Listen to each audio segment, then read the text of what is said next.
I think that people are very confused about what Christianity and what religion can offer. And, I was feeling like Christianity was not for me, and then I've discovered that if you would, as I came to it, I'll tell you the story of how I came to it.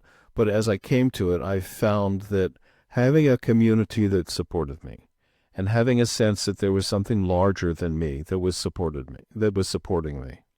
I know that in AA we talk about um, your higher power, and I think that for me, finding that sense of a higher power in a community like Christianity was incredibly helpful to me, and I think that it could help other people as well. That's I think you're a good resource for people, and I want to be able to help you and your listeners. You said Christianity what wasn't working for you. Tell me a little bit more about that. Oh goodness, you probably know this, but Christianity has there's all kinds of problems with it. People hear about aggressive Christians and Christians that demand that you think like them, and then Christians that have a particular politics. They're trying to lay the politics on everybody, and I was kind of appalled.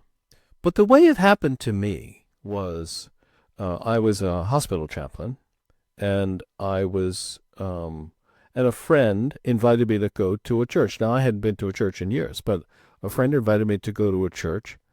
And while I was there, Vernon, for reasons I couldn't understand, I began to weep. I mean, just really bawl, really cry. And it was incredibly cleansing for me. And so I went back the next week and I cried again. And I went back the next week and I cried again. And over the months and years, I cried every single Sunday for 8.5 years. And I think that what it was doing for me was the sense that there are other people around that can help me. That was so hard for me to come to. It was so hard for me to say to myself, I may not be alone in all this. Maybe there are people that can help. Maybe there are people that can stand with me and be there with me. And I think that for someone in recovery, especially, I think that's an incredibly valuable gift. And so I think that if I could, help people recognize that religion is, and I don't just mean Christianity here, but I think religion can be a real aid on the path to both recovery and sanity. I think it can help us all. I like that because you was talking about the people in recovery, and again, we do use higher power. Mm-hmm. We use the God of our understanding. So I know what you're talking about Mm-hmm. can help some listeners because all people in recovery they don't use Jesus. They don't go to church. So they looking for a higher power. And based on Yeah. my experience, again, I shared with you before that there was always something missing with me, Bob. And ever since I was a kid, and it was just something about church. I always struggled with church. I Right. struggled with church just because simple reason, people were just, as you said, it's like, say, they gonna make me believe what they believe. I just couldn't be myself, and Right. and because I read the Bible and the Bible talks about love a lot, talk about forgiveness. Jesus was out there in the streets. He was messing with tax people. He was messing with the crooked people, but the people in the church they judge the crooked people. Right. That, but that's not perfect. So I always struggle with that, and Good for you. I think that's yeah. okay. Finish your sentence. Go ahead. No, just saying, I know a lot of people that, in recovery, we can relate to that because, there's a power greater than ourselves that can restore us the sanity. Then they talk about on step 3, we made a decision to turn our will and our life over to the care of God, right? Yeah. Of the God of our understanding. And that's the key point to that, the God of our understanding. And when I heard that, it touched me because I remember my sister told me, because I had a mother that was real religion. And my sister said, find your God, Vernon. Your God don't have to be mom God. Find your God. And I found a recovery and I listen to people. And when I listen to people, a lot of times they come to find out that it wasn't even they God that they was that they was following. They was following their mother God, their grandmother's God, but Right. Somebody else's God. Yeah, yeah, yeah. else's God. So when I was going through this and when I was weeping in church week after week after week, I wasn't too worried about what the God was that I was finding. I was rather worried about a sense of participating in something larger, a sense of participating in whatever the larger forces are in the world, whatever the larger forces are in the cosmos. And I think when we get too caught up in how to define God and who God is and who Jesus was, I think that gets in the way. But rather, I think pretty much everybody, or that's probably a little overgeneralizing, many, many people have a sense of there is some larger force in the world that we can participate in. And I don't think it's necessary that we call it God. I don't think it's necessary that we call it Jesus.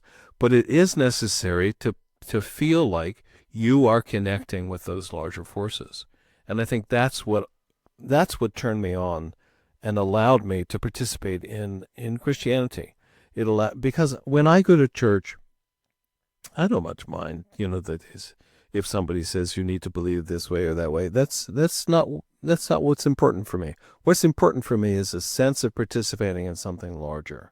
And I think if I go to a church and they say you have to believe this, that's not the church for me. But there are lots of churches around that are not going to demand that you think like them. And those churches are the ones that I think we can really allow ourselves to participate in. We can find real value in. So if I was going to a church in which I had to believe like my mother or my grandmother believed, that wouldn't be for me. I'm not them. So I need to find a place where I feel like I can be me and believe what I believe, and nobody's going to demand that I believe like them. Right. And that's why I go to the church I go to today. Yeah. Just because of that. Because Yeah. I'm accepted for who I am. The pastor, he accepted me. The whole church accepted me for who I am. And what I mean, when I came in there and said, my name's Vernon, and I'm a recovering addict, they didn't judge me. Like I told you, pastor, he even put me up on, he let me share it. He's big on recovery. He big on recovery. He big. That's beautiful. Helping people that's struggling, So that's good for you for finding him. Yeah, I'm glad you found him. And I found a church that was like that for me. They didn't ask me, do I believe this or that? They didn't say, who are you? They allowed me to be who I was, and those people that noticed could see I was sitting in the back of the room crying, and they let me. I've been to churches where people want to fix you, want to tell you how to think. It's like, that's not fun. That's not for me. That's not for me either. You were talking about that bigger picture, right? As far as, the connection. I had to learn that, right? I was getting at, you coming up as a kid in church and it's structured and you have to be like this. You have to be like you have to be perfect. So it messed with a child mind. It messed with a person growing up. Because I think we all have something inside of us that yearn for God, right? That he put something inside of us. So we want to have this connection. But to get back to your point, that's how I found God, because my mother had planted a seed in me. She told me a long time ago. Mm-hmm. She said, Vernon, I don't care what you're going through. I don't care who will not accept you. You can always call on God and he will help you. And when I was at my lowest of low, I'm sitting there. I've been on the bench for 4 or 5 days. I'm laying on the floor. I've been up like all night. And all I said was, this is the only prayer I said. God help me. And I fell asleep. I said, what? Like almost 2 days. You know what, you're Brennan, that's almost exactly what happened to me. That very first time I started to cry, I told you that when somebody took me to church, the sentence that went through my mind was, Lord knows I can use somebody's help. And it was such a, to be able to say, I need some help, and to be able to say, there is something greater than me. Now, the one thing that I want to stress here is that most people think about God as like a person. But for me, my sense of the divine is not like a person. It's not like somebody that gives me a command. Rather, it's my sense of connecting with that which is greater than me.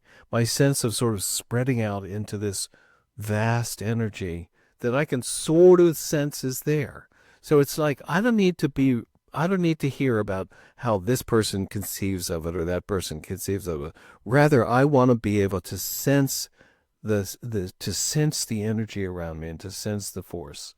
And Yeah. so that when somebody talks about Jesus, when I think about I think, and Jesus was a figure that also knew this energy. And so I want to be like Jesus. I want to be able to speak about this energy as if it's very intimate to me. I want to be able to speak about the energy as if I can. It helps me be compassionate, and it helps me with that connection. So I don't want to get too caught up. I don't like to get too caught up in how the words are or what you're supposed to think about this or what you're supposed to believe. That's not healthy, I don't think. My sense is, can we be in touch with this greater energy?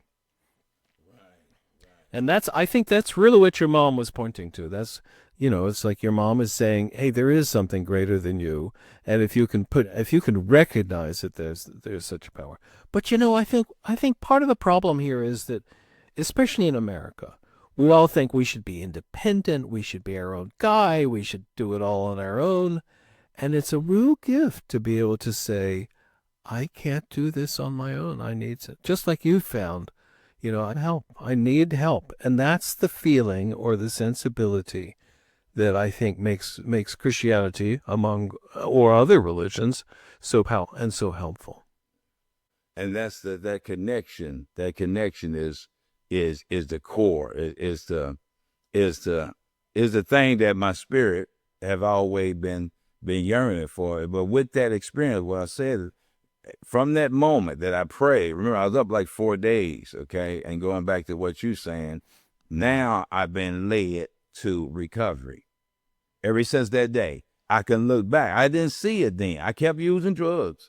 I kept going in and out. I was doing all type of things, but looking back, I could see that he answered that prayer. So with that being said, when I went to church, when I started going to church, I already had a relationship with God.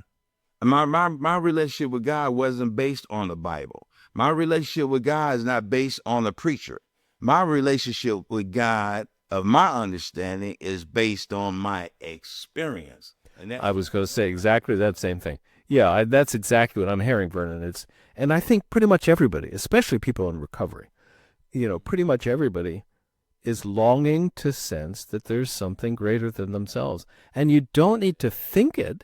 You don't need to say it. You don't need to say that this force, this energy is Jesus or Jehovah or Allah. It doesn't, the words that you use are not the critical matter. The critical matter is being able to feel your connection, to be able to sense there's something more, and to be able to say to yourself or feel inside yourself, I need some help.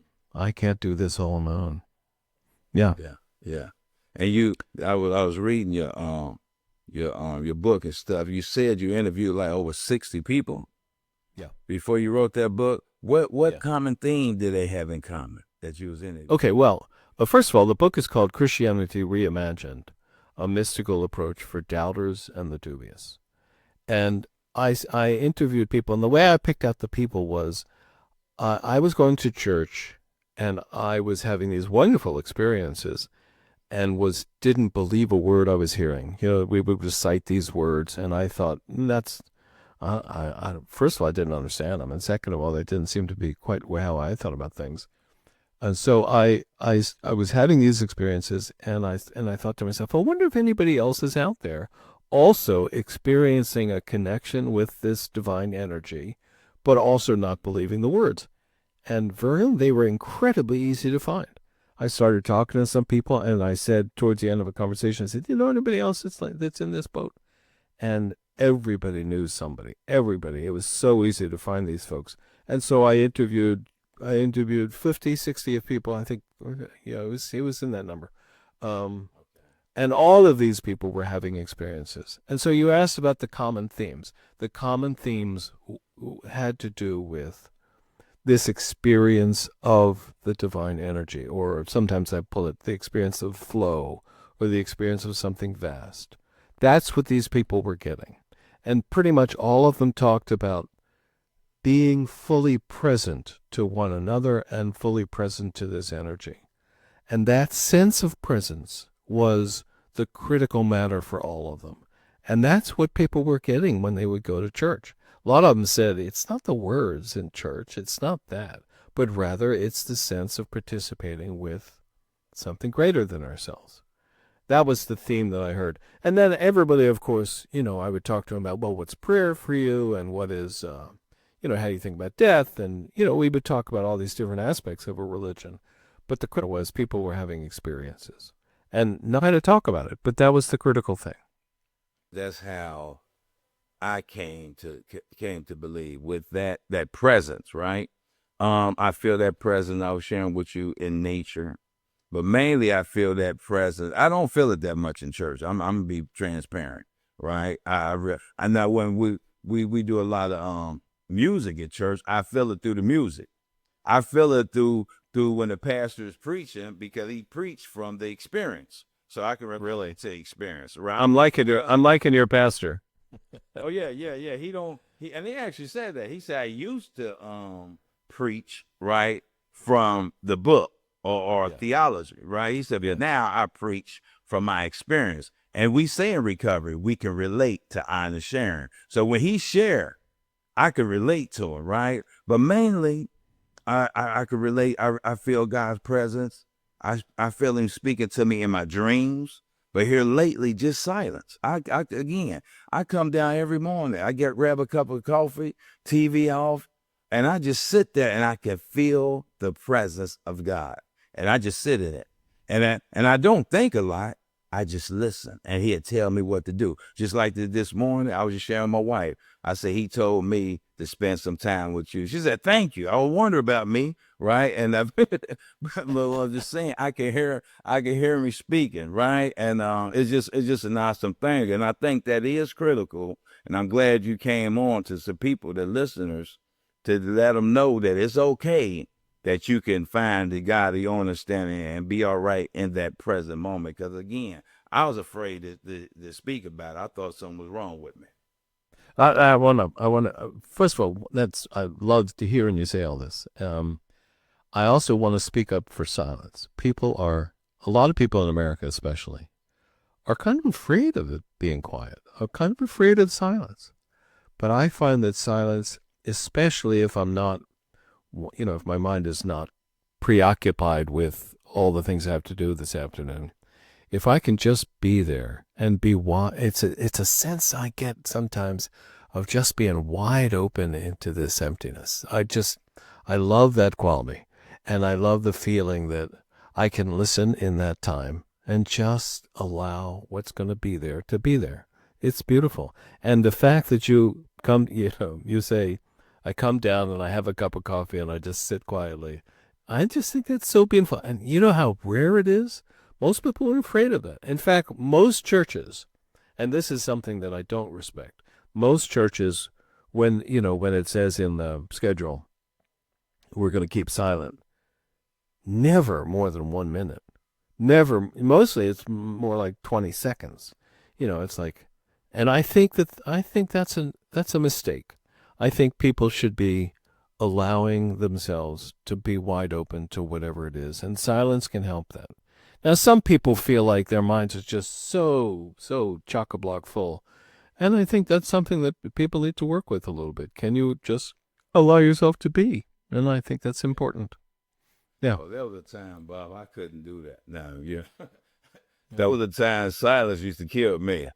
Yeah, they just let you know that with the work being done, it's okay. Yeah, silence. I love silence. I was in a meeting yesterday, and we started the meeting, and usually when you say the meeting is now open, people began to raise their hand and began to share. The whole meeting was just silent for like I'm talking about almost 5 minutes. And people just looking, and I was loving it. I mean, because that's how I feel the presence of God. We're being said, yeah. Yeah.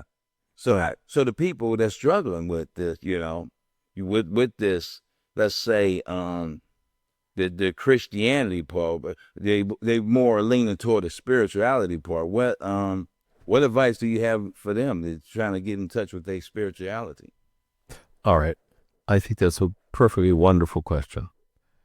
And the discovery that I made in the course of doing this book, then again, the book is called Christianity Reimagined. The discovery that I made was that what people call spirituality is really about these experiences. And I used to think that Christianity was kind of anathema, but over the years of living into it, I've come to realize that when Christianity talks about God, or when Christianity talks about the Christ, really it's a way of describing experiences. Most people don't quite know that, but um, I'll give you an example. I had a patient when I was a hospital chaplain. I had a patient who said she experienced God the other day. And I said, "Oh my goodness, what's that like?" And she said, "Oh, my anxieties settled down and my fears settled down. And I was completely content with whatever was going to happen to me." That's what she meant by God. That her sense of anxiety drops down and her sense of opening to whatever is going to be, opening to this larger force. That's what she was describing as God. And I think when I go to church now and I see something is written about God this, God that, I think to myself, we're describing experiences. We're describing spiritual experiences using this very complicated language. That's unfortunate that it's so complicated. But we're using a complicated language to talk about something very simple. What you get when you're sitting in silence, what somebody gets when they are realizing that they need to rest on somebody else's help, rest with somebody else's help. Those experiences are precisely what the Christian tradition is talking about. So that I think people can go to the Christian, people can go to a church or a synagogue and say to themselves, I'm going to be opening as best I can into this sense of something greater. I'm going to be opening, and if they want to talk about it as Christ or they want to talk about it as God, that is a plausible way to talk about this sense of openness. So my advice to people that are going to church, as you asked, my advice is to not let the theology confuse you, to remember what they're talking about is experiences like yours and mine, experiences like theirs, and so that we can open into the church language and not let words like God or command or whatnot befuddle us. We can, as open as we can be in our spiritual life, in our meditation life, open. When you're sitting at the breakfast table, when you're open wide up like that, experiencing the divine. You're experiencing that. You don't call it God. So you to yourself, I call it opening. Or you can also say, and they call it God. And we're talking about the same kind of experience.